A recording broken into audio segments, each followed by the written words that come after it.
Good morning. In the last class, we were discussing regarding residential status of different types of persons. HF, company, firm, ಅವೆಲ್ಲ residential status ಅನ್ನ ಯಾವ ತರ find out ಮಾಡಬೇಕು ನೋಡಿ. But that's enough. ಅಂದ್ರೆ residential status ಅನ್ನ ಯಾವ ತರ ಕ್ಯಾಲ್ಕುಲೇಟ್ ಮಾಡಬೇಕು ಅನ್ನೋದ್ರ ಮೇಲೆ ಯಾವ ಪ್ರಾಬ್ಲಮ್ ಇರಲ್ಲ. Just some theory. Then the residential status ಯಾವ ತರ ಡಿಟರ್ಮೈನ್ ಮಾಡ್ತೀವಿ. So next we are going into the scope of total income. Scope of total income. Right. So scope of total income ಅಂದ್ರೆ calculation of gross total income. ನಮಗೆ ಈ problem ಕೊಡ್ತಾರೆ 10 marks ಗೆ compulsory problem ಬಂದೇ ಬರುತ್ತೆ. ಯಾವ ತರ ಪ್ರಾಬ್ಲಮ್ ಕೊಡ್ತಾರೆ ಅಂದ್ರೆ whether it may be HUF, firm, company or AOPRBO ಯಾವ್ದಾದ್ರು ಒಂದು ಇನ್ಫಾರ್ಮೇಶನ್ ಕೊಟ್ಟು ಅವ್ರ ಅವಶ್ಯ ಏನೆಲ್ಲ ಇನ್ಕಮ್ ಆಗಿದೆ ಅಂತ ಕೊಡ್ತಾರೆ. ಸೊ ಅದರಲ್ಲಿ ನಾವು ಯಾವ್ದೆಲ್ಲ ಟ್ಯಾಕ್ಸಬಲ್ ಯಾವ್ದೆಲ್ಲ ಎಕ್ಸೆಂಪ್ಟ್ ಅಂತ ಬರೀಬೇಕು. ಅದು ಫಸ್ಟ್ ಥಿಂಗ್. ಅದರ ಜೊತೆಗೆ ಮೂರು ಟೈಪ್ಸ್ ಆಫ್ ರೆಸಿಡೆನ್ಸ್ ಅನ್ನು ತಗೊಳ್ತೀವಿ ನಾವು. ಯಾವುದು ಆರ್ಡಿನರಿ ರೆಸಿಡೆಂಟ್, ನಾನ್ ಆರ್ಡಿನರಿ ರೆಸಿಡೆಂಟ್ ಮತ್ತು ನಾನ್ ರೆಸಿಡೆಂಟ್. ಸೊ ಆರ್ಡಿನರಿ ರೆಸಿಡೆಂಟ್ ಗೆ ಯಾವ ಟ್ಯಾಕ್ಸ್ ಮಾಡ್ತೀವಿ, ನಾನ್ ಆರ್ಡಿನರಿ ರೆಸಿಡೆಂಟ್ ಗೆ ಯಾವ ಟ್ಯಾಕ್ಸ್ ಮಾಡ್ತೀವಿ, ನಾನ್ ರೆಸಿಡೆಂಟ್ ಗೆ ಯಾವ ಟ್ಯಾಕ್ಸ್ ಮಾಡ್ತೀವಿ. ಈ ಲಾಸ್ಟ್ ಕ್ಲಾಸ್ ಮಾಡ್ತಾರೆ ಮೂರು ಕಾಲಮ್ ಹಾಕಿ ಮಾಡ್ತಾ ಇರಲಿಲ್ಲ. ಅದರ ಟೋಟಲ್ ಇನ್ಕಮ್ ಅನ್ನು ಫೈಂಡ್ ಔಟ್ ಮಾಡ್ತೀವಿ ನಾವು. Scope of total income. So ಈ ಫಸ್ಟ್ ನಾವೇ ಡಿಸ್ಕಸ್ ಮಾಡೋಣ. ಮೂರು ಕಾಲಮ್ ಅಲ್ಲಿ ಯಾವ್ದು ಬರುತ್ತೆ, ordinary, non ordinary, non resident. ಮೂರು ಕಾಲಮ್ ಅಲ್ಲಿ ಯಾವ್ದು ಬರಬೇಕು, ಎರಡರಲ್ಲಿ ಯಾವ್ದು ಬರಬೇಕು, ಒಂದರಲ್ಲಿ ಅಷ್ಟೇ ಯಾವ್ದು ಬರಬೇಕು. ಓಕೆ. ಸೊ ಮೂರು ಕಾಲಮ್ ಅಲ್ಲಿ ಯಾವ್ದು ಬರುತ್ತೆ, if it is an Indian income ಅಂದ್ರೆ the income is accrued or arising in India. ನಮಗೆ ಬಂದಿರತಕ್ಕಂತ ಇನ್ಕಮ್ ಇಂಡಿಯಾದಲ್ಲಿ ಅರೈಸ್ ಆಗಿದೆ. ಅದನ್ನ ordinary, non ordinary, non resident ಮೂರು ಕೂಡ ನಾವು ಟ್ಯಾಕ್ಸ್ ಮಾಡಬಹುದು. ಆ due to be accrued or arising ಅಂತ ಹೇಳ್ತೀವಿ ನಾವು. ಅಂದ್ರೆ ಇನ್ನ ಅಮೌಂಟ್ ಬಂದಿಲ್ಲ ಬಟ್ ಬರಬೇಕಾಗಿದೆ, ಬರಬೇಕಾಗಿದೆ. ಇಂಡಿಯಾದಲ್ಲಿ ಇನ್ಕಮ್ ಅರೈಸ್ ಆಗ್ತಾ ಇದ್ರೆ ಅದನ್ನ ಏನ್ ಮಾಡಬೇಕು, ಮೂರು ಕಾಲಮ್ ಟ್ಯಾಕ್ಸ್ ಮಾಡಬೇಕು. That is the first thing.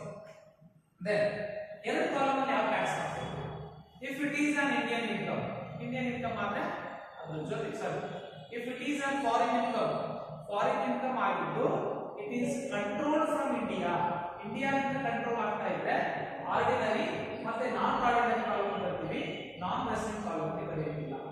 That is the second. Then last ಒಂದೇ ಕಾಲಮ್ ಅಲ್ಲಿ ಯಾರು ಬರ್ತೀವಿ, if it is the foreign income, ಅದು ಬರೀ ಫಾರಿನ್ ಇನ್ಕಮ್ ಅಂದ್ರೆ ಅದನ್ನ ಬರೀ ಆರ್ಡಿನರಿ ರೆಸಿಡೆಂಟ್ ಕಾಲಮ್ ಮಾತ್ರ ಬರೀ. ಎಷ್ಟು ಗೊತ್ತಿದ್ರೆ ಸಾಕು ನಮಗೆ. ಈ ಮೂರು ಕಾಲಮ್ ಬರೆಯೋದು ಯಾವುದು, ಇಂಡಿಯನ್ ಇನ್ಕಮ್.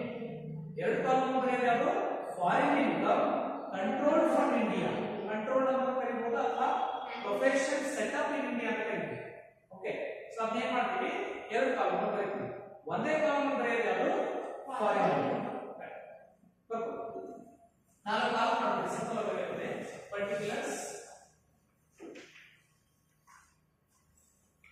ಆರ್ಡಿನರಿ ರೆಸಿಡೆಂಟ್, ನಾನ್ ಆರ್ಡಿನರಿ ರೆಸಿಡೆಂಟ್, ನಾನ್ ರೆಸಿಡೆಂಟ್. ಎರಡೇ ಲೈನ್ಸ್ ಆಗುತ್ತೆ, ಜಾಸ್ತಿ ಬೇಡ, ಸಿಂಪಲ್.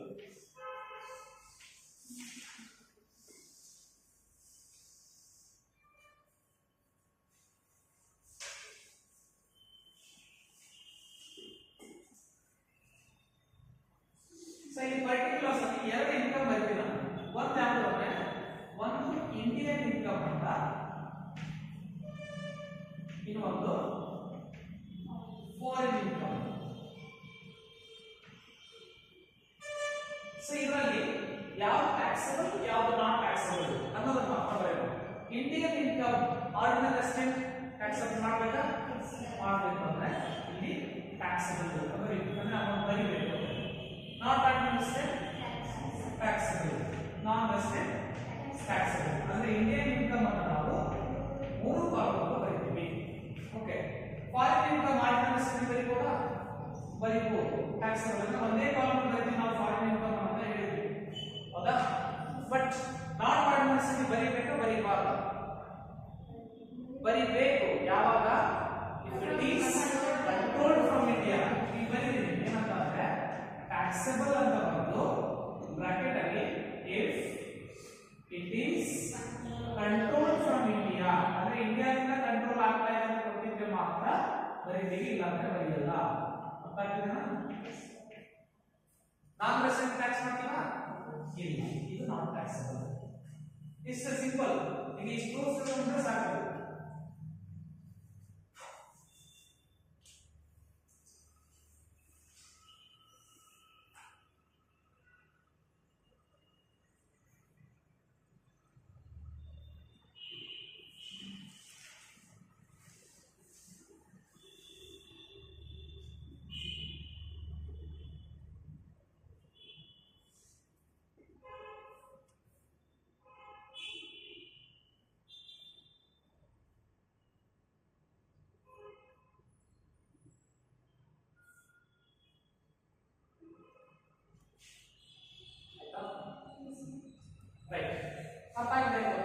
ಸೊ ನೀವು ಇಷ್ಟು ಇಂಪ್ಲಿಮೆಂಟ್ ಮಾಡಬೇಕಾದ ಕೆಲಸ ಇದೆ. ನೀವು ಪ್ರಾಬ್ಲಮ್ ಬರುತ್ತೆ ಪರ್ಟಿಕ್ಯುಲರ್ ಸಾರ್ವಜನಿಕ ಅಸೆಟ್, ನಾನ್ ಟ್ಯಾಕ್ಸಬಲ್, ನಾನ್ ಟ್ಯಾಕ್ಸಬಲ್ ಫಾಲೋ ಮಾಡ್ತೀವಿ. ಯಾವೆಲ್ಲ ಟ್ಯಾಕ್ಸಬಲ್, ಯಾವೆಲ್ಲ ನಾನ್ ಟ್ಯಾಕ್ಸಬಲ್. ಇಂಡಿಯನ್ ಇನ್ಕಮ್ ಇದ್ರೆ ಟ್ಯಾಕ್ಸಬಲ್, ಫಾರಿನ್ ಇನ್ಕಮ್ ಇದ್ರೆ ಬರೀ origin asset taxable, control from ಇದ್ರೆ ನಾನ್ ಟ್ಯಾಕ್ಸಬಲ್ ಬರೀಬೇಕು. ಇಷ್ಟು ರೈಟ್. ಸೊ ಇಷ್ಟು ಆದ್ಮೇಲೆ ಏನ್ ಮಾಡ್ತಾ ಇದ್ದೀವಿ? ನೀವು ಲಾಸ್ಟ್ ಟೈಮ್ ಮಾಡಬೇಕಾದ್ರೆ ನಿಮ್ಗೆ ಎಲ್ಲರೂ ಇಂಡಿವಿಜುವಲ್ ಇನ್ಕಮ್ ಬರ್ತಾ ಇಲ್ಲ. ನೋ ಪ್ರಾಬ್ಲಮ್, ಯಾವ ಟ್ಯಾಕ್ಸಬಲ್ ಯಾವ ನಾನ್ ಟ್ಯಾಕ್ಸಬಲ್ ಅನ್ನೋದನ್ನ ಮಾತ್ರ ಡಿಟರ್ಮೈನ್ ಮಾಡ್ತಾರೆ. ಬಟ್ ಇಲ್ಲಿ ಬರೋದು ಇಂಡಿವಿಜುವಲ್ ಇನ್ಕಮ್ ಅಲ್ಲ. ಯಾವ ಕೊಡ್ತಾರೆ? HUF ಕೊಡ್ಬೋದು, ಫರ್ಮ್ ಕೊಡ್ಬೋದು, ಕಂಪನಿ ಕೊಡ್ಬೋದು. ಇಫ್ ಇಟ್ ಈಸ್ HUF, ನಮಗೆ HUF ಕೊಟ್ಟಿದ್ದಾರೆ ತಿಳ್ಕೊಳ್ಳಿ. And one more thing, in case company ಕೊಟ್ಟಿದ್ರೆ ಆಲ್ರೆಡಿ ಏನು ಕಂಪನಿ ಅನ್ನೋದು ಯಾವತ್ತೂ ನಾಟ್ ಆಗಲ್ಲ. ನಿಮಗೆ ಕಂಪನಿ ಕೊಟ್ಟಾದ್ರೆ ಈಗ ಅವನು ಬರಲ್ಲ. ಅವಾಗೇನು ಸಿಂಪಲ್, ಇಂಡಿಯನ್ ಇನ್ಕಮ್ ಅಂದ್ರೆ ಎರಡಕ್ಕೂ ಬರೀಬೇಕು, ಫರ್ಮ್ ಇನ್ಕಮ್ ಅಂದ್ರೆ ಒಂದಕ್ಕೆ ಬರೀಬೇಕು. ಫರ್ಮ್ ಕೊಟ್ಟರೆ ಎರಡೇ ಕಾಲಮ್, HUF ಕೊಟ್ಟಾಗ ಮಾತ್ರ 3 ಕಾಲಮ್. ಹೌದಾ? ಸೊ HUF ಕೊಟ್ಟಿದ್ರೆ ಅಂತ ತಿಳ್ಕೊಳ್ಳೋಣ. HUF ಕೊಟ್ಟಾಗ ವೆರಿ ಇಂಪಾರ್ಟೆಂಟ್, ಯಾವುದೇ ಇಂಡಿವಿಜುವಲ್ ಇನ್ಕಮ್ ಅನ್ನ ಬರೆಯಂಗಿಲ್ಲ. HUF ಅಂದ್ರೆ ಏನು? ಹಿಂದೂ ಅನ್ಡಿವೈಡೆಡ್ ಫ್ಯಾಮಿಲಿ ಅಂದ್ರೆ ಆ ಫ್ಯಾಮಿಲಿಗೆ ರಿಲೇಟೆಡ್ ಆಗಿರ್ತಕ್ಕಂಥ ಇನ್ಕಮ್ ಅನ್ನ ಮಾತ್ರ ಟ್ಯಾಕ್ಸಬಲ್. ಯಾವುದೇ ಫ್ಯಾಮಿಲಿ ಇರ್ತಕ್ಕಂಥ ಒಬ್ಬ ವ್ಯಕ್ತಿಗೆ ರಿಲೇಟೆಡ್ ಆಗಿರ್ತಕ್ಕಂಥ ಇನ್ಕಮ್ ಅನ್ನ ಬರೆಯಂಗಿಲ್ಲ. ಅಂದ್ರೆ ಇಂಡಿವಿಜುವಲ್ ಇನ್ಕಮ್ ಅನ್ನ ಬರೀಬಾರ್ದು. For example, salary received by a member of HUF ಅಂತ ಹೇಳಿ. ಸ್ಯಾಲರಿ ಯಾರು ಕೊಡ್ತಾರೆ? ಏನೋ ಅವನ ಒಂದು ಪ್ರೊಫೆಷನ್ ಇರುತ್ತೆ, ಆ ಪ್ರೊಫೆಷನ್ ನಾವು ಸ್ಯಾಲರಿ ಕೊಡ್ತಾ ಇಲ್ಲ. ಅವೆಲ್ಲ ಡಾಕ್ಟರ್, ಇಂಜಿನಿಯರ್, ಲಾಯರ್ ಆಗಿರ್ತಾರೆ. ಸೊ ಅವನು ಪರ್ಸನಲ್ ಇನ್ಕಮ್, ಅವನು ಪರ್ಸನಲಿ ಟ್ಯಾಕ್ಸ್ ಮಾಡಬೇಕು ಹೊರತು ಅದನ್ನ HUF ಹೆಸರಲ್ಲಿ ಟ್ಯಾಕ್ಸ್ ಮಾಡಂಗಿಲ್ಲ. That is very important thing. Director fees received by ಕರ್ತ ಅಂತ ಹೇಳ್ತಾರೆ. ಕರ್ತ ಅಂದ್ರೆ ಪರ್ಸನಲ್ ಇನ್ಕಮ್. ಓಕೆ, ಫ್ಯಾಮಿಲಿಗೆ ಬಂದಿರತಕ್ಕಂಥ ಇನ್ಕಮ್ ಮಾತ್ರ ಟ್ಯಾಕ್ಸಬಲ್. ಯಾವುದೇ ಇಂಡಿವಿಜುವಲ್ ಇನ್ಕಮ್ ಇದ್ರೂ ಕೂಡ ಇಲ್ಲಿ ಬರೆಯೋಗಿ. That is the first thing. And ಅದಾದ್ಮೇಲೆ the income which are exempted from tax. ಯಾವುದೆಲ್ಲ ಇನ್ಕಮ್ ಟ್ಯಾಕ್ಸ್ ಇಂದ ಎಕ್ಸಮ್ಪ್ಟೆಡ್ ಇದೆಯೋ ಆ ಇನ್ಕಮ್ಸ್ ಅನ್ನು ಬರೆಯೋದಿಲ್ಲ. ಯಾವುದೆಲ್ಲ ಎಕ್ಸಮ್ಪ್ಟೆಡ್ ಇನ್ಕಮ್ಸ್ ಇದೆ? ಯಾವ್ದಾದ್ರು ಒಂದು ಅಗ್ರಿಕಲ್ಚರ್ ಇನ್ಕಮ್ ಫ್ರಮ್ ಇಂಡಿಯಾ, ಅದು ವೆರಿ ಇಂಪಾರ್ಟೆಂಟ್. ಯಾಕಂದ್ರೆ ಅಗ್ರಿಕಲ್ಚರ್ ಇನ್ಕಮ್ ಇಂಡಿಯಾದಿಂದ ಬಂದ್ರೆ ಮಾತ್ರ ಎಕ್ಸಾಮ್. ಅಗ್ರಿಕಲ್ಚರ್ ಇನ್ಕಮ್ ಫಾರಿನ್ ಇಂದ ಬಂದ್ರೆ ಟ್ಯಾಕ್ಸಬಲ್. ನಮಗೆ ಕೊಡ್ಬೇಕಾದ್ರೆ ಕೊಡ್ತಾನೆ. For example, agriculture income from India exempt, agriculture income from USA, UK ಕೊಟ್ಟಿರ್ತಾರೆ. So that is taxable. So agriculture income from India is exempt. Then donation received ಬೇಡ, donation problem ಆಗುತ್ತೆ. dividend received. Okay, so dividend received from Indian company ಇದ್ರೆ that is also exempt from tax. So ಈ ರೀತಿ ನಾವು HUF total income ಅನ್ನು calculate ಮಾಡಬೇಕಾದ್ರೆ ನಮ್ಗೆ ಏನೆಲ್ಲ ಗೊತ್ತಿರಬೇಕಂದ್ರೆ ಫಸ್ಟ್ 3 ಕಾಲಮ್ ಅಲ್ಲಿ ಯಾವ ಬರಬೇಕು, 2ರಲ್ಲಿ ಯಾವ ಬರಬೇಕು, 1ರಲ್ಲಿ ಯಾವ ಬರಬೇಕು. ಇದ್ರ ಜೊತೆಗೆ ಇಂಡಿವಿಜುವಲ್ ಇನ್ಕಮ್ಸ್ ಅನ್ನ ಇಲ್ಲಿ ಬರೆಯಲಿಲ್ಲ. If it is tax, for example salary received by member taxable, but ನಾವು ಮಾಡ್ತಾ ಇರೋದು HUF ಆಗಿರೋದ್ರಿಂದ ಅದನ್ನ ಇಲ್ಲಿ ಟ್ಯಾಕ್ಸ್ ಮಾಡೋದಿಲ್ಲ. ಅದು ಅವನ ಪರ್ಸನಲ್ ಇನ್ಕಮ್ ಅವ್ನು ಟ್ಯಾಕ್ಸ್ ಕೊಡ್ಕೊಳ್ತಾನೆ. ಇಲ್ಲಿ ನಾವು ನೋಡ್ಕೊಂಡ್ರೆ ಫ್ಯಾಮಿಲಿ ಲಾಸ್ ಆಗ್ತಾ ಹೋಗ್ತದೆ. ಫಾರ್ ಎಕ್ಸಾಂಪಲ್, ಇನ್ನೊಂದು ಫ್ಯಾಮಿಲಿ ಇದೆ, ನಿಮ್ಮ ಫ್ಯಾಮಿಲಿ ಯಾರಾದ್ರೂ ಡಾಕ್ಟರ್ ಇದ್ದಾರೆ ಅಂದ್ರೆ ಅವ್ರು ಡಾಕ್ಟರ್ ಕೊಡ್ತಕ್ಕಂಥ ಇನ್ಕಮ್ ಅವ್ರು ಅಷ್ಟೇ ಅಲ್ಲ, ಅದನ್ನ ಫ್ಯಾಮಿಲಿ ಇನ್ಕಮ್ ಅಂತ ತೋರಿಸಿದ್ರೆ ಫ್ಯಾಮಿಲಿ ಅವರೆಲ್ಲ ಸೇರಿ ಟ್ಯಾಕ್ಸ್ ಕಟ್ಟಬೇಕು. ಇನ್ಕಮ್ ಬರೋದು ನಮ್ಮ ಮಮ್ಮಿಗೆ, ಟ್ಯಾಕ್ಸ್ ಎಲ್ಲ ಸೇರಿ ಕಟ್ಟಬೇಕಾಗುತ್ತೆ. ಹೌದಾ? ಸೊ ಆ ರೀತಿ ಮಾಡಬಾರ್ದು ಅಂತ ಹೇಳಿ ಫ್ಯಾಮಿಲಿಗೆ ಬರ್ತಕ್ಕಂಥ ಇನ್ಕಮ್ಸ್ ಅನ್ನು ಮಾತ್ರ ಇಲ್ಲಿ ಬರೀಬೇಕು. That is second thing. And last one ಏನು, ಎಕ್ಸಮ್ಪ್ಟೆಡ್ ಇನ್ಕಮ್ಸ್. ಇದು ಕೂಡ ಎಕ್ಸಮ್ಪ್ಟೆಡ್. ಈ ವರ್ಷ ನೀವೆಲ್ಲ ಯಾವ್ದು ಎಕ್ಸಾಮ್ ಅಂತ ಓದಿದ್ರು, dividend, agriculture income etcetera etcetera, ಅದೆಲ್ಲ ಇದು ಕೂಡ ಎಕ್ಸಾಮ್. ಓಕೆ, ಸೊ ಇಷ್ಟು ತಲೆ ಇಟ್ಕೊಂಡು we go on to the problems. Right? Take the first problem.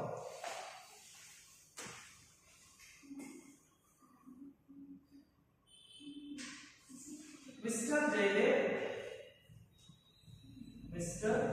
Jaydev, अरे क्लास के ना तो वर्क बोला नहीं है हाँ सर Mr. Jaydev, कर्ता of an HUF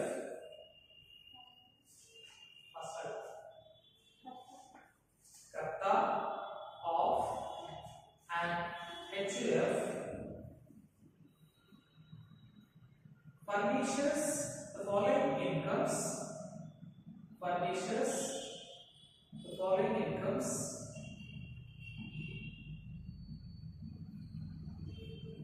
for the previous year 2019-20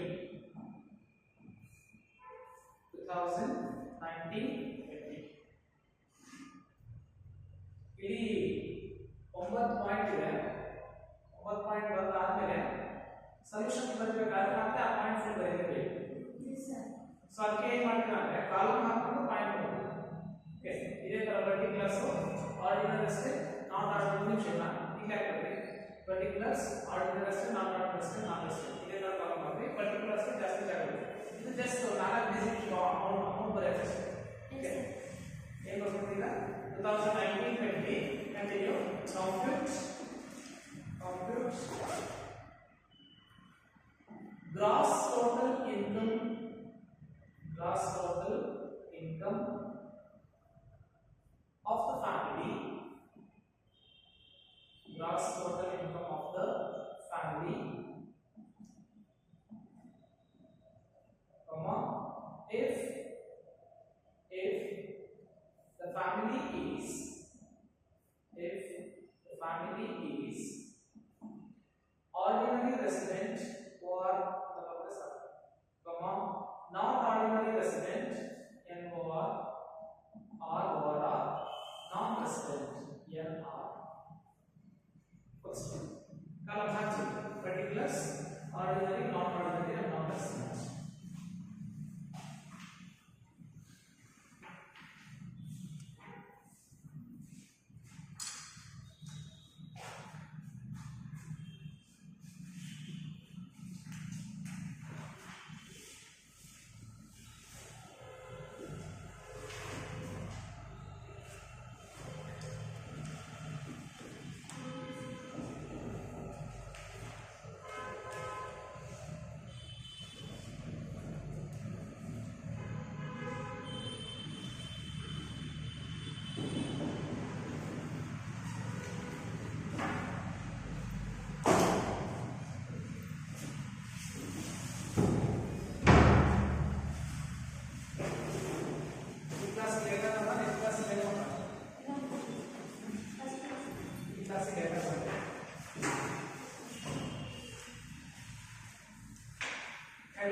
First point, income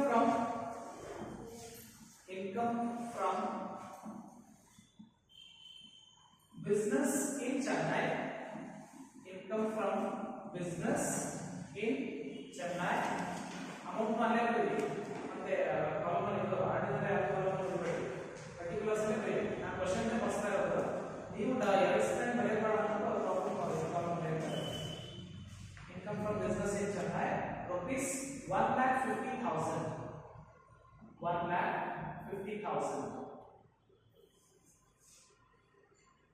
Second point, salary received by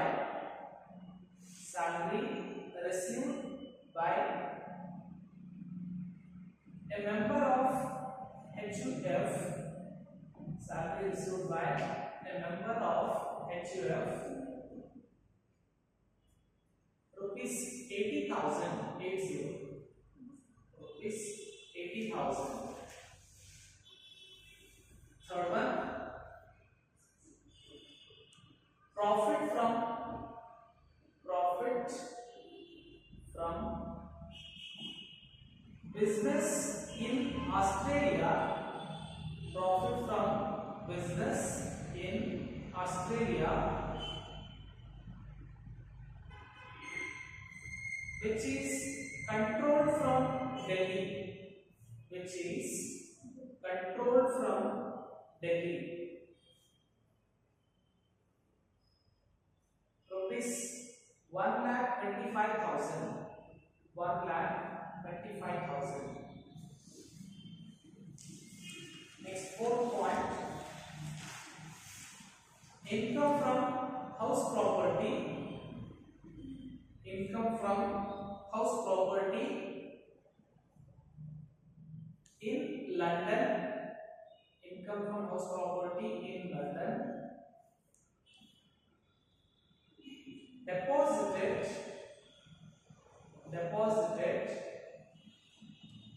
in a bank there. Deposited in a bank there.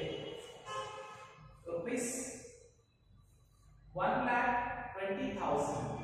Rupees 1,20,000. Then fifth point. Dividend from a domestic company. Dividend from a domestic company. Rupees 3,000. Rupees 3,000. Sixth point. Profit from sale of building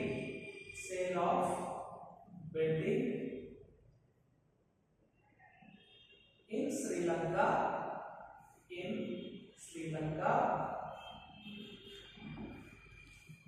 received in Chennai.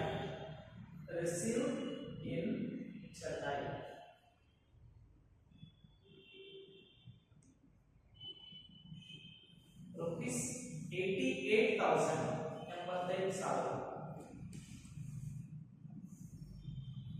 Next, 8, 9, 7%. Income from business.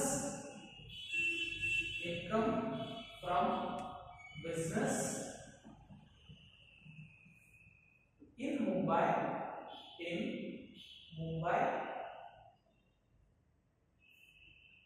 Controlled from Japan.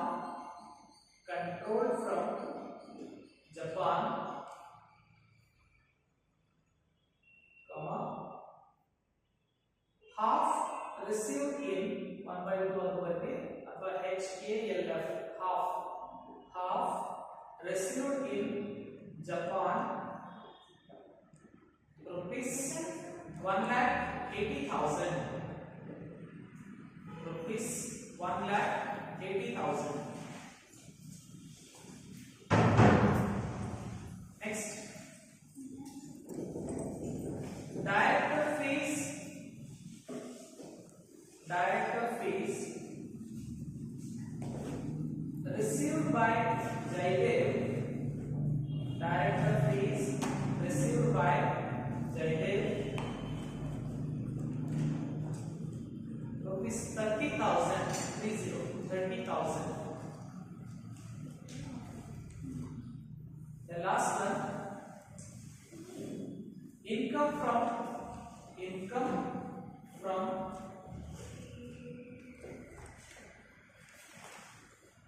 agriculture in Nepal.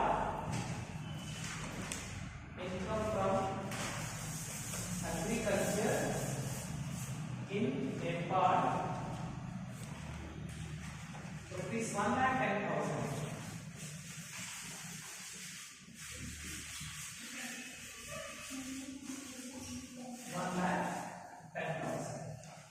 So the question, ನೀವು solution ಬರೆಯಬೇಕಾದ್ರೂ ಕೂಡ ಯಾವಾಗಲೂ point full ಬರೆದು whether it is taxable or not, ಅದು taxable ಮಾಡಿ ಬಿಡಿ ಆ point ಅನ್ನು ಬರೆದು ತೋರಿಸಲೇಬೇಕು. ಅದಿಲ್ಲ ಎಕ್ಸಾಮ್ ಟ್ಯಾಕ್ಸಬಲ್ ಆಗ್ಬೋದು. Okay, right. So very important, ಪ್ರತಿ ಪ್ರಾಬ್ಲಮ್ ಅನ್ನು ಸ್ಟಾರ್ಟ್ ಮಾಡಬೇಕಾದ್ರೆ ನೀವೇನ್ ಸ್ಟಾರ್ಟ್ ಮಾಡ್ತಾ ಇದ್ದೀರ ಅಂತ ಬರೀಬೇಕು. ಎಲ್ಲೂ ಮಾಡೋ ತಪ್ಪೇನಂದ್ರೆ ಫಾರ್ ಎಕ್ಸಾಂಪಲ್ ಈ ನಾವು ವ್ಯಾಲ್ಯೂಷನ್ ಮಾಡಬೇಕಾದ್ರೆ ಎಕ್ಸಾಕ್ಟ್ ಈ ಪ್ರಾಬ್ಲಮ್ ಅಲ್ಲಿ ಟೋಟಲ್ ಮಾಡಿ ಏನು ಬರುತ್ತೆ 7,73,543 4,80,000 ಬರುತ್ತೆ. ನೀವು ಅಷ್ಟೇ ಮಾಡಿದ್ರಿ. ಎಷ್ಟು ಮಾರ್ಕ್ಸ್ ಪ್ರಾಬ್ಲಮ್ ಇದು? 10 ಮಾರ್ಕ್ಸ್. ನಾನು 9 ಮಾರ್ಕ್ಸ್ ಮಾತ್ರ ಕೊಡ್ತೀನಿ. ಯಾಕೆ ಅಂದ್ರೆ ಇಲ್ಲಿ ಏನು ಕ್ಯಾಲ್ಕುಲೇಟ್ ಮಾಡ್ತಾ ಇದ್ದೀನಿ ಅಂತ ಬರ್ತಿರೋದು. ಓಕೆ, ಪ್ರಾಬ್ಲಮ್ ಅಲ್ಲಿ ನಿಮಗೆ ಫುಲ್ ಮಾರ್ಕ್ಸ್ ಬೇಕಂದ್ರೆ ನೀವು ಫುಲ್ ಕೆಲಸ ಮಾಡಿರ್ಬೇಕು. ಬರೀ ನಾನು ಪ್ರಾಬ್ಲಮ್ ಸರಿ ಮಾಡ್ತೀನಿ ನ್ಯೂಮರಿಕಲ್ ಅಂದ್ರೆ that's not right. Okay, so ಏನು ಮಾಡ್ತೀನಿ,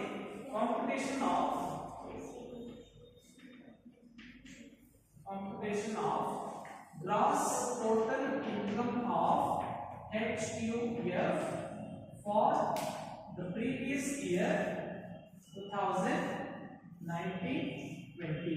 ನಾನು ಈ ಫಸ್ಟ್ ಪ್ರಾಬ್ಲಮ್ ಅಲ್ಲಿ ಹೇಳ್ತಾ ಇದ್ದೀನಿ, ಇದು ಒಂದೇ ಪ್ರಾಬ್ಲಮ್ ಅಲ್ಲ, ಇದು ಒಂದೇ ಸಬ್ಜೆಕ್ಟ್ ಅಲ್ಲ. ನೀವು ಯಾವ ಸಬ್ಜೆಕ್ಟ್ ಆಗಿ ಯಾವ ಪ್ರಾಬ್ಲಮ್ ಆಗಿ ಸ್ಟಾರ್ಟ್ ಮಾಡೋಕ್ಕಿಂತ ಮುಂಚೆ ಏನು ಕ್ಯಾಲ್ಕುಲೇಟ್ ಮಾಡ್ತಾ ಇರೋದು ಬರೀಬೇಕು. ಇದೇ ಕೇಳಿದ್ರೆ ಕ್ಲಾಸ್ ಟೋಟಲ್ ಇನ್ಕಮ್ ಕ್ಯಾಲ್ಕುಲೇಟ್ ಮಾಡಿ ಅಂತ ಹೇಳಿದ್ದಾರೆ. ಅವ ಅಷ್ಟೇ ಬರೀಬೇಕು, computation of class total income. Okay, right. So ಒಂದನೇ ಪಾಯಿಂಟ್ ಬರುತ್ತೆ ಟ್ಯಾಕ್ಸಬಲ್ ಅಥವಾ ನಾನ್ ಟ್ಯಾಕ್ಸಬಲ್. ನಾನು ಪಾಯಿಂಟ್ ಬರೆಯಲ್ಲ, ಜಸ್ಟ್ ಪಾಯಿಂಟ್ ನಂಬರ್ ಬರೀತಾ ಹೋಗ್ತೀನಿ. ಓಕೆ, ಸೊ ಫಸ್ಟ್ ಪಾಯಿಂಟ್ ಏನಿದೆ, income from business in Chennai. First ಅದು ಎಷ್ಟು ಕಾಲಮ್ ಬರೀಬೇಕು ಅಂತ ನೋಡೋಕ್ಕಿಂತ ಮುಂಚೆ ಟ್ಯಾಕ್ಸಬಲ್ ಅಥವಾ ನಾಟ್ ಟ್ಯಾಕ್ಸಬಲ್ ಅಂತ ನೋಡಿ. Income from business taxable, right. So ಎಲ್ಲಿಂದ ಬಂದಿದೆ? ಚೆನ್ನೈಯಿಂದ ಬಂದಿದೆ. ಚೆನ್ನೈ ಇಂಡಿಯಾದಲ್ಲಿ ಇದೆನಾ? Right. So that is Indian income. Indian income ಎಷ್ಟು ಕಾಲಮ್ ಬರೀಬೇಕು? ಇಲ್ಲಿ 3 ಕಾಲಮ್ಸ್ ಬರೀಬೇಕು. ಸೊ ಎಷ್ಟಿದೆ ಅಮೌಂಟ್? 1,50,000. ಇಂಡಿಯನ್ ಇನ್ಕಮ್ ಆಗಿರೋದ್ರಿಂದ 3 ಕಾಲಮ್ ಬರೀಬೇಕು.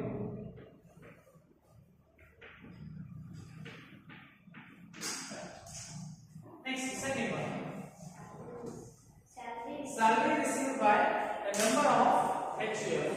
Taxable or not? Not taxable. ಯಾಕೆ ಅಂದ್ರೆ ನಾವು HUF ನ ಕ್ಯಾಲ್ಕುಲೇಟ್ ಮಾಡ್ತಾ ಇದ್ವಿ, ಸ್ಯಾಲರಿ ಬರೋದು ಇಂಡಿವಿಜುವಲ್ ಗೆ ಮಾತ್ರ. ಸೊ ಫಾರ್ ದಟ್ ರೀಸನ್ ನೀವು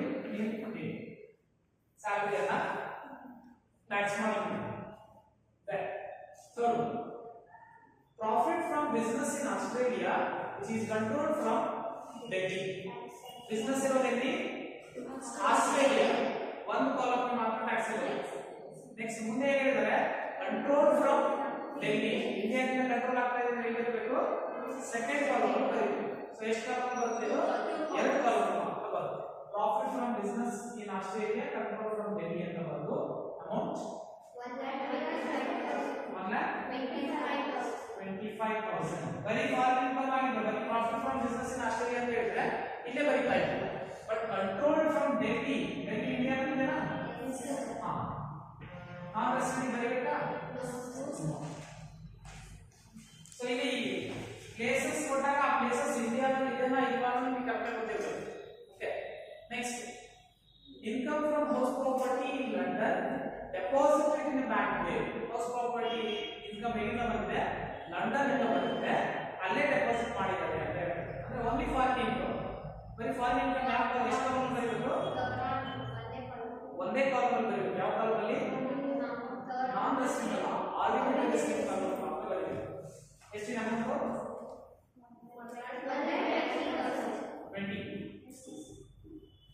1,20,000. ಮತ್ತೆ ನಾನ್ ರೆಸಿಡೆಂಟ್ ಕಾಲಮ್ ಬರ್ಬಿಟ್ಟಿಲ್ಲ, ಇದೇನು ಇನ್ಕಮ್ ಮಾತ್ರ ಬರುತ್ತೆ, ನಾನ್ ರೆಸಿಡೆಂಟ್ ಇಲ್ಲ ಅಂದ್ರೆ ಬರದೇ ಇಲ್ಲ. Next, fifth one, dividend from a domestic company taxable or not?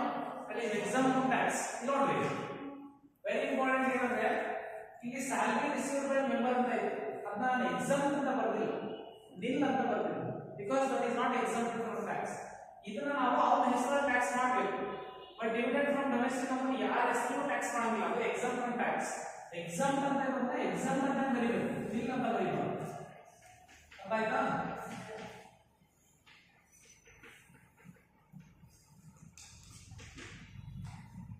Next, sixth one.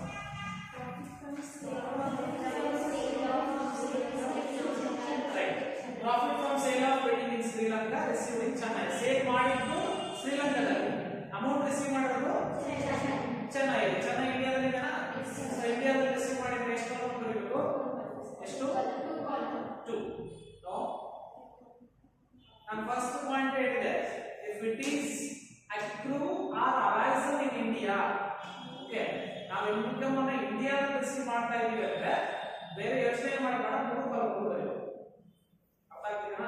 ನಿಮಗೆ ಇಂಡಿಯನ್ ಇನ್ಕಮ್ ಅಂತ ಏನಾಯ್ತು, ಬಿಲ್ಡಿಂಗ್ ಅನ್ನ ಶ್ರೀಲಂಕಾದಲ್ಲಿ ಮಾಡಿದ್ದಾರೆ ಅಂತ ನೀವು ಯೋಚನೆ ಮಾಡ್ತಾ ಇದ್ದೀರಾ. ಆ ಥರ ಅಲ್ಲ, ಎಲ್ಲಿ ಬೇಕಾದ್ರೂ ಬಿಸ್ನೆಸ್ ನಡೆಸಿರ್ಲಿ, ದುಡ್ಡು ಇಂಡಿಯಾದಲ್ಲಿ ಇಸ್ಕೊಂಡ್ರು ಅಂದ್ರೆ ಅದು ಮೂರು ಕಾಲಮ್ ಬರೀಬೇಕು. Okay, amount 88,000.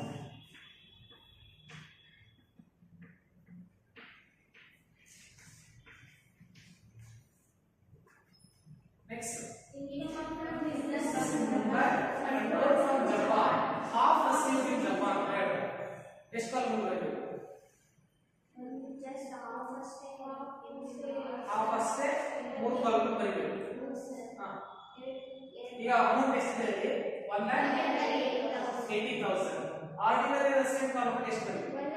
1,80,000. ಇಲ್ಲಿ ಎಷ್ಟು ಬರಬೇಕು? ಹಾಫ್ ಮಾತ್ರ ಬರಬೇಕು. ಯಾಕೆ?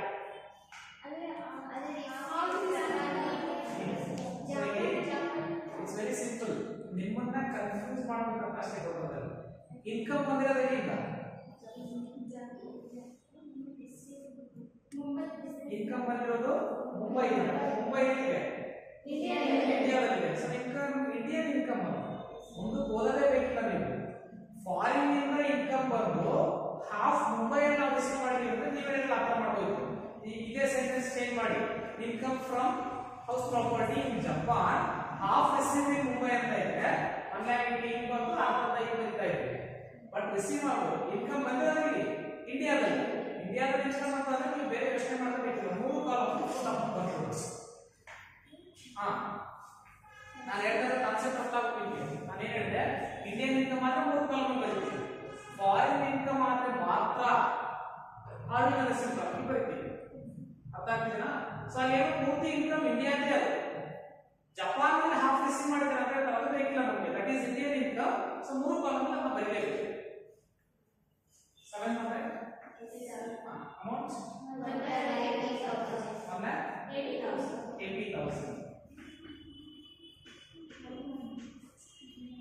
ಅದು ಜಪಾನ್ ಇನ್ಕಮ್ ಮಾಡಿದ್ದು ಮುಂಬೈಯಲ್ಲಿ ಹಾಫ್ ರಿಸೀವ್ ಮಾಡಿದ್ರೆ 1,80,000, 90, 90 ಅಂತ ಬರೀತಾ ಇದೆ.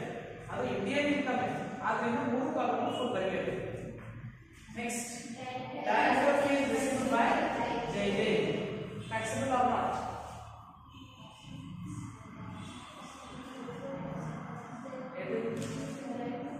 ಟ್ಯಾಕ್ಸ್ ಮಾಡಬೇಕಾ ಮಾಡಬಾರ್ದು? ಮಾಡಬಾರ್ದು. ಯಾಕೆ ಮಾಡಬಾರ್ದು? ರೈಟ್. ಯಾಕೆ? That is individual income. ಅದು HUF ಇನ್ಕಮ್ ಅಲ್ಲ. Director fee received by JJ ಅಂದ್ರೆ JJ ಮಾತ್ರ ಬಂದಿರೋ ಇನ್ಕಮ್, ಅದು ಫ್ಯಾಮಿಲಿಗೆ ಬಂದಿರತಕ್ಕಂಥ ಇನ್ಕಮ್ ಅಲ್ಲ. ಓಕೆನಾ? Last, income from agriculture in Nepal. Income from agriculture in India ಅಂತ ಇದ್ರೆ ಎಕ್ಸಾಮ್ ಆಗ್ತಾ ಇದೆ, ಬಟ್ ನೇಪಾಳ ಇಲ್ಲ ಅಂತ ಹೇಳ್ತಾರೆ. ಟ್ಯಾಕ್ಸ್ ಎಷ್ಟು ಕಾಲಮ್ ಅಲ್ಲಿ? ಒಂದೇ ಕಾಲಮ್ ಅಲ್ಲಿ ಟ್ಯಾಕ್ಸ್ ಎಷ್ಟು? 10,000. ಫಾರಿನ್ ಇನ್ಕಮ್ ಅನ್ನ ನಾನ್ ಫ್ಯಾಮಿಲಿ ನಾನ್ ರೆಸಿಡೆಂಟ್ ಬರೀಬೇಕು. Next 7,73,000.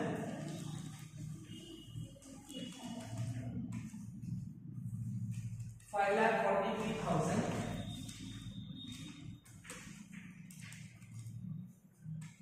4,18,000.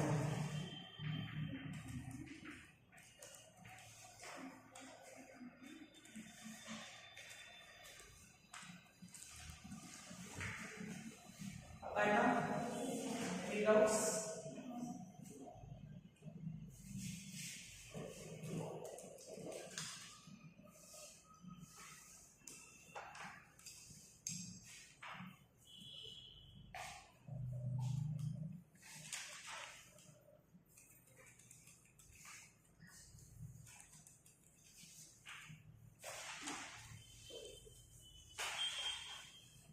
Next, other class.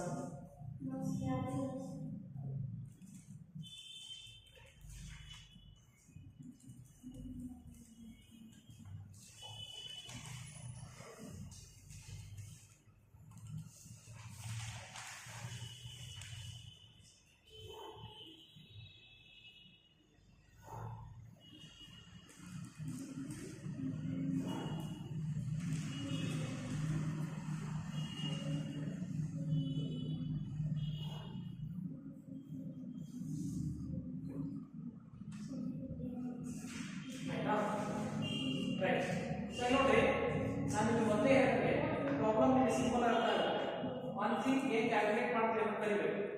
And ಇನ್ನೊಂದು ಥಿಂಗ್ ಟ್ಯಾಕ್ಸ್ ಸಬ್ಜೆಕ್ಟ್ ಅಲ್ಲಿ ಕಂಪಲ್ಸರಿ ಏನು ಪ್ರಾಬ್ಲಮ್ ಆದ್ಮೇಲೆ ನೋಟ್ ಬರೀಬೇಕು. 2 ಇಲ್ಲ 3 ಮಿನಿಮಮ್ 2 ಪ್ರತಿ ಪ್ರಾಬ್ಲಮ್ ನೀವು ಕಂಪ್ಲೀಟ್ ಮಾಡಿದ್ರೆ ಮಿನಿಮಮ್ 2 ನೋಟ್ ಬರೀಬೇಕು. ಏನು ಬರೀತೀವಿ note? So for example second point ಏನು ಅಮೌಂಟ್ ಬಂದಿಲ್ಲ, ಯಾವುದೋ ಸ್ಯಾಲರಿ ರಿಸೀವ್ಡ್ ಬೈ HF, ಇದನ್ನೇ ಬರೀಬೇಕು ಅದೇ ಬರೀಬೇಕಂತಲ್ಲ. ಸೊ ಇದು ಬಂದಿಲ್ಲ, ಯಾಕೆ ಬಂದಿಲ್ಲ? ದಟ್ ಈಸ್ ಇಂಡಿವಿಜುವಲ್ ಇನ್ಕಮ್ ಅಂತ ನೋಟಲ್ಲಿ ಬರೀಬೇಕು. Salary received by HF is individual income, that is not taxable. Next ಬರ್ತೀನಿ ನಾನು. ನೆಕ್ಸ್ಟ್ ಇದು ಎಕ್ಸಾಮ್ ಅಂತ ಬರ್ತೀವಿ. Dividend from domestic company is exam under section 10 subsection 34. ಯಾವ ಸೆಕ್ಷನ್ ನೆನಪಿದ್ರೆ ಬರೀರಿ, ಇಲ್ಲ ಅಂತ ಎಕ್ಸಾಮ್ ಅಂತ ಬರೆದ್ರೆ ಸಾಕು. ಓಕೆನಾ? ಬರ್ಕೊಳ್ಳಿ. First note, salary received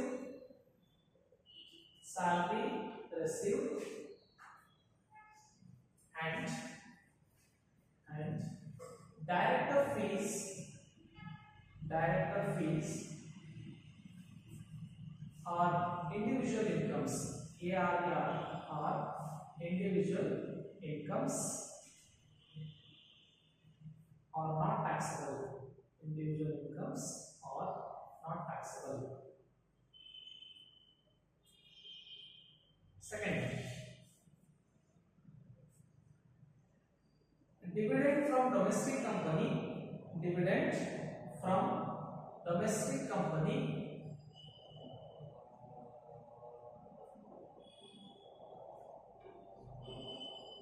exempt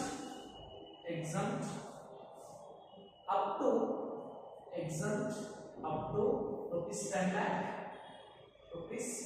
10 lakh under section 10 subsection 34. Under section 10 subsection 34 section subsection break banta. So ಅದು ಬರ್ಸಿದ್ನಲ್ಲಿ up to 10 lakh ಅಂದ್ರೆ ಡಿವಿಡೆಂಡ್ 10 ಲಕ್ಷಕ್ಕಿಂತ ಜಾಸ್ತಿ ಕೊಟ್ಟರೆ ಟ್ಯಾಕ್ಸಬಲ್, ಅದು ಗೊತ್ತಿರಬೇಕು ನಿಮಗೆ. ಓಕೆನಾ? ಸಮ್ಟೈಮ್ಸ್ ನೀವು ಮಾಡ್ತಿರೋ ಇವಾಗ ನೋಡೋದಕ್ಕೆ ಹೆಂಗೆ ಕೊಡ್ಬೋದು, ನಿಮ್ಗೆ ಎಕ್ಸಾಮ್ ಅಲ್ಲಿ ಡಿವಿಡೆಂಡ್ 10 ಲಕ್ಷಕ್ಕೆ ಕೊಡಲ್ಲ, 10 ಲಕ್ಷಕ್ಕಿಂತ ಜಾಸ್ತಿ ಕಾಮನ್ ಯಾರು ಕೊಡಲ್ಲ. 10 ಲಕ್ಷಕ್ಕಿಂತ ಜಾಸ್ತಿ ಕೊಟ್ಟರೆ ಅದು ಕೂಡ ಟ್ಯಾಕ್ಸಬಲ್, ಅದನ್ನು 3 ಕಾಲಮ್ ಬರ್ಬಿಡ್ಬೇಕು. ಬಟ್ 10 ಲಕ್ಷಕ್ಕಿಂತ ಕಡಿಮೆ ಇದ್ದಾಗ that is exam from tax. ಅರ್ಥ ಆಯ್ತಾ problem?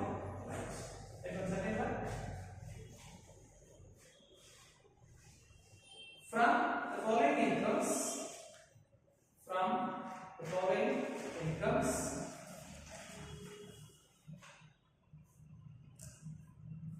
earned by an HUF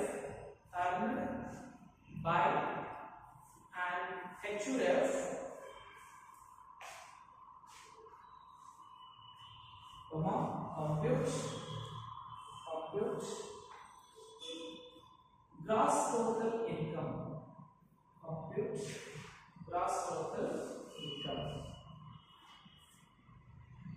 Question column ಹಾಕಿ ಬರ್ತೀರಾ? ಹಾಕಿ. Particulars, ordinary resident, not ordinary resident, non-resident.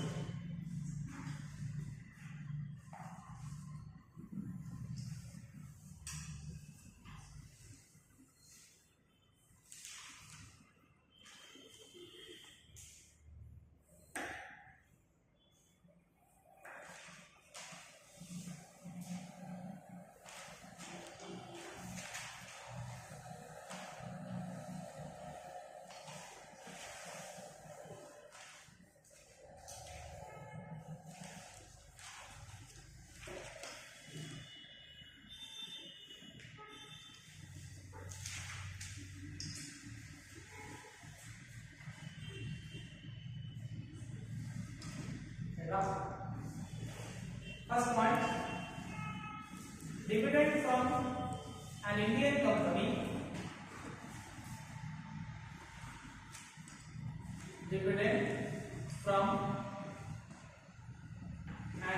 company rupees 20,000.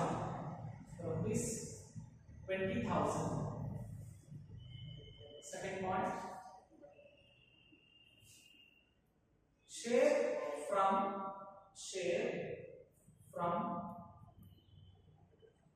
a partnership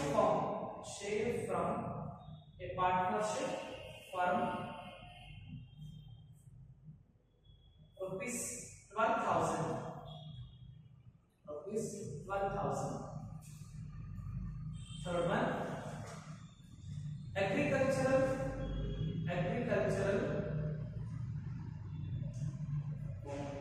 income from Sri Lanka. Agricultural income from Sri Lanka, rupees 5,000. Rupees 5,000. Next, agricultural income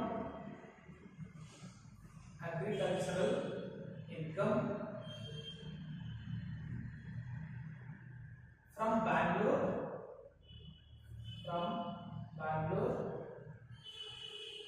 rupees 10,000. Rupees 10,000. Next, interest on debentures.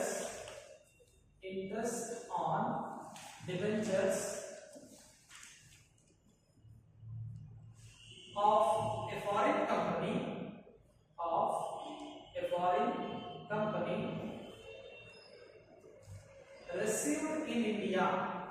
received in India. Bracket ಅಲ್ಲಿ gross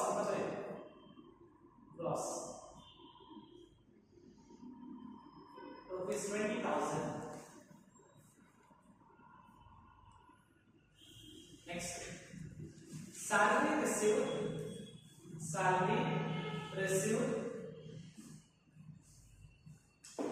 by a member of the family. Salary received by a member of the family, rupees 50,000. 50. Next, profit on sale of building in Chennai. Profit on sale of building in Chennai,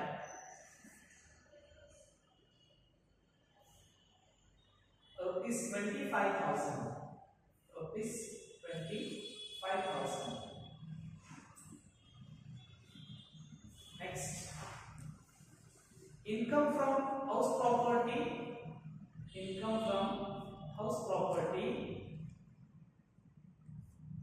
In India.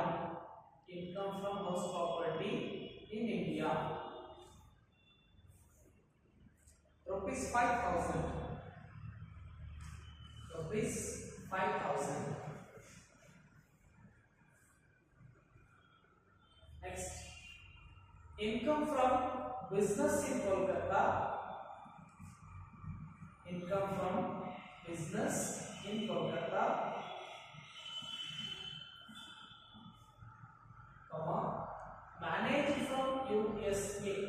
Managed from USA.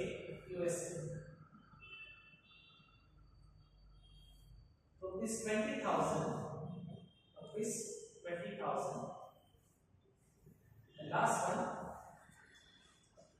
winnings from lottery. Bracket again, net. Close the bracket. Rupees 70,000.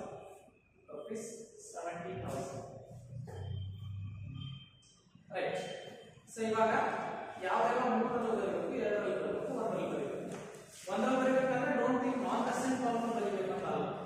ನೀವು ಯೋಚನೆ ಮಾಡಿದ್ರೆ ನಿಮಗೆ ಅರ್ಥ ಆಗುತ್ತೆ. ಏನಂದ್ರೆ ನಾನ್ resident ಅಂತ almost foreign ಅಲ್ಲಿ ಜಾಸ್ತಿ ಇರೋದು. ಫಾರಿನ್ ಇನ್ಕಮ್ ಅನ್ನು ನಾನ್ ರೆಸಿಡೆಂಟ್ ಬರಬೇಕು ಆ ತರ ಅರ್ಥ ಅಲ್ಲ. ಮಾಡ್ತಾ ಇರೋದು ಇಂಡಿಯನ್ ಸಿಟಿಸನ್ಸ್ ಮಾತ್ರ, ಹೌದಾ? ಸೊ ಇಂಡಿಯನ್ ಸಿಟಿಸನ್ ಫಾರಿನ್ ಅಲ್ಲಿ ಇನ್ಕಮ್ ಮಾಡಿದ್ರು ಕೂಡ ಅದು ಟ್ಯಾಕ್ಸಬಲ್ ಆಗುತ್ತೆ. ಬಟ್ ನಾನ್ ರೆಸಿಡೆಂಟ್ ಅವ್ರು ಫಾರಿನ್ ಇನ್ಕಮ್ ಮಾಡಿದ್ರೆ ಫಾರಿನ್ ಅಲ್ಲಿ ಟ್ಯಾಕ್ಸ್ ಕಟ್ಕೊಳ್ಳೋದು. ಅದಕ್ಕೋಸ್ಕರ ಫಾರಿನ್ ಇನ್ಕಮ್ಗೆ ನಾನ್ ರೆಸಿಡೆಂಟ್ ನಾಟ್ ಟ್ಯಾಕ್ಸಬಲ್ ಆಗುತ್ತೆ ಆ ತರ. ಓಕೆನಾ? ಸೊ 3, 2, 1 ಯಾವ್ದು ಅಂತ ನಾನು ಹೇಳ್ತಾ ಹೋಗ್ತೀನಿ. ಎಲ್ಲರೂ ಪೆನ್ ಕೈ ಹಿಡಿದು ಯಾರು ಮಾರ್ಕ್ ಮಾಡ್ಕೊಳ್ಳೋದು. ನಾನು ಹೇಳಿ ಆದ್ಮೇಲೆ ನೀವೇ ಮಾಡಬೇಕು. Okay, don't cheat. ಎಲ್ಲರೂ ಪೆನ್ ಕೈ ಹಿಡಿದು ಯಾರು ಏನು ಮಾರ್ಕ್ ಮಾಡೋದಿಲ್ಲ. ರೈಟ್. ಸೊ ನಾನು ಹೇಳ್ತಾ ಹೋಗ್ತೀನಿ. First one, dividend from Indian company. Exempt. Share of from a partnership firm. Exempt. Partnership firm ಇಂದ ಶೇರ್ ಮಾಡಿದ್ರೆ ಪಾರ್ಟ್ನರ್ಶಿಪ್ ಫಾರ್ಮ್ ಅವರು ಟ್ಯಾಕ್ಸ್ ಕಟ್ಟಿರ್ತಾರೆ, ಪ್ರೀತಿ ಕಟ್ಸೋಬೇಕಿಲ್ಲ. Exempt. Agriculture income from Sri Lanka ಎಷ್ಟು ಕಾಲಮ್ಗೆ? ಒಂದೇ column. Agriculture income from Bangalore exempt. Indian agriculture income ಇದೆ exempt. Interest on dividend of foreign company received in India taxable ಎಷ್ಟು ಕಾಲಮ್ಗೆ? ನೀವು ಮಾಡಬೇಕು. ಯಾಕೆ? ರಿಸೀವ್ಡ್ ಇನ್ ಇಂಡಿಯಾ, ಇಂಡಿಯಾದಲ್ಲಿ ರಿಸೀವ್ ಮಾಡೋದ್ರಿಂದ 3 ಕಾಲಮ್ ಟ್ಯಾಕ್ಸ್ ಮಾಡಬೇಕು. Salary received by a member not taxable, ಅದು individual income. Profit on sale of building in Chennai taxable, 3 column ಬರೆಯಬೇಕು. Income from house property in India 3 column ಬರೆಯಬೇಕು. Income from business in Kolkata manage from US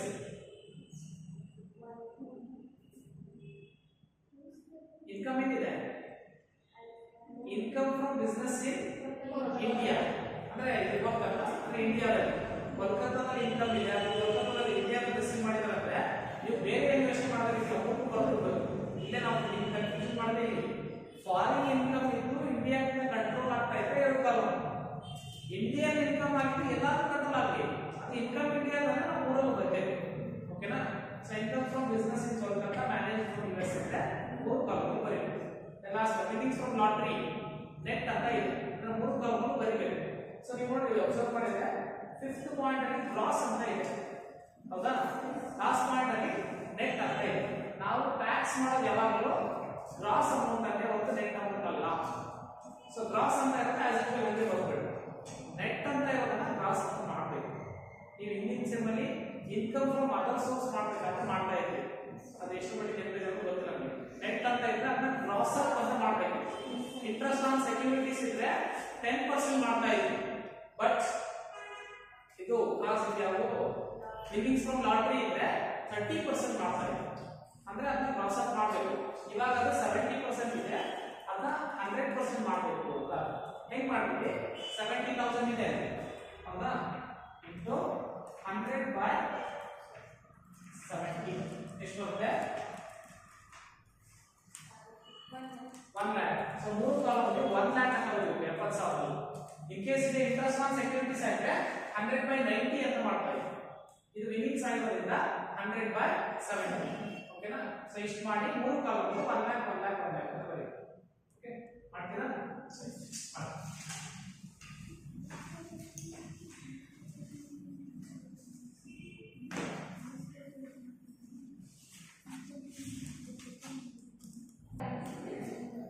Right. So solution. बनेगा solution प्रकार. First column 1,75,000, second column 1,70,000, third one 1,70,000. So ಆಮೇಲೆ ಕೆಲವೊಂದು ಮಾಡಿ try ಮಾಡಿ. Next class ಅಲ್ಲಿ next problem ಇಂದ ಕಂಟಿನ್ಯೂ ಮಾಡೋಣ. ಓಕೆ, ಎಲ್ಲರಿಗೂ ಅರ್ಥ ಆಯ್ತು? ಅರ್ಥ ಆಯ್ತಾ? ನಾವು ಏನು ಮಾಡಬೇಕು? ಮನೆಗೆ ಹೋಗ್ಬೇಕಾ? ಏನು ಮಾಡಬೇಕು ಪ್ರಾಬ್ಲಮ್ ಮುಗಿದ್ಮೇಲೆ? No, ಅದಕ್ಕೆ ನಾವು ಮುಂಚೆ ಅದಕ್ಕೆ first out first number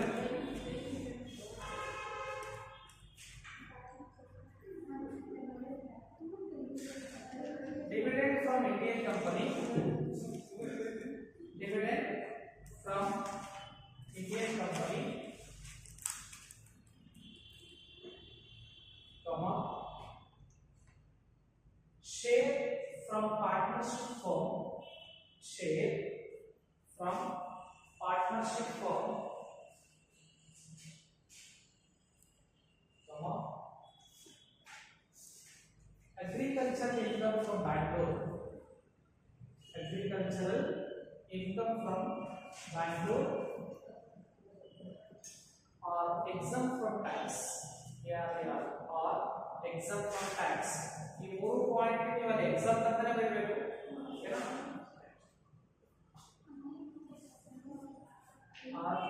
R exempt from tax. ಇಲ್ಲಿ ಯಾವುದು?